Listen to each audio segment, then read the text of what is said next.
So yun guys, mag-unbox tayo ng power supply na true rated, yung legit na true rated ni DOS. Yan. Yan. So yun kanyang box, ETX switching mode, power supply model DS-500 watts. Yan. Meron siyang 80 plus bronze. Okay. Yan. Ito yung kanyang input. 220 to 40 volts, 4 amperes, 47, 53 hertz.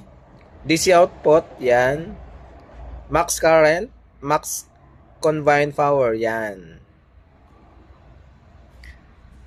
So, ito yung kanyang mga compact, durable, client, effect, and stable. Yan. Yan. So yun guys, unbox na natin para makita ng ating mga buyer ng gusto ng original na true rated na power supply ni DOS. Yan. So ito yung kanyang wire na heavy duty, napakakapal. Yan. 3-way. So yun, ito yung kanyang actual picture. Yan. Super linis ng kanyang casing. Yan. Tapos yung kanyang ay red. Yan. Mayroon siyang switch.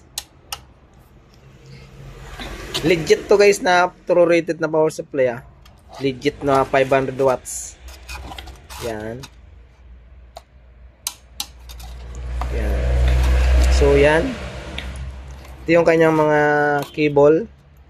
Yung SATA power niya, 3, 4, bali 4, tapos may Molex, 1. Yan. Molex pala. Marami rin para Molex. Yung Molex niya, nasa 3. Yung SATA pala, SATA power na ganito, 5 SATA power kasi 2 dito, 3 dito. Tapos meron siyang 8 pin. Ito 8 pin na hati ito. Yung 24 pin. Yan. Bali lahat guys. 8 pin. Bali siya, bali dual 8 pin. Dual 8 pin siya. Yan. So, yan mayroon siyang QC pass. Yan ang yan ang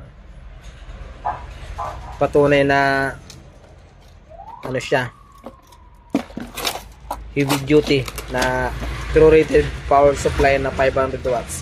So, maraming klaseng true rated na power supply. Mayroon 1000 watts, mayroon 800 watts, 700 watts, 600 watts. So, ito naman ang 500 watts. Yan. So sa mga gusto magbili nito, ilalagay ko sa description yung FB page ko, tapos yung messenger o kaya yung area para ma-visit nyo na lang sa tindahan.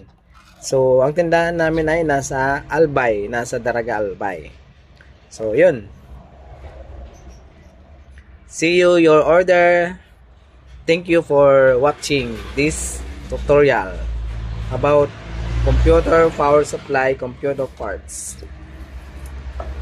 Thank you guys.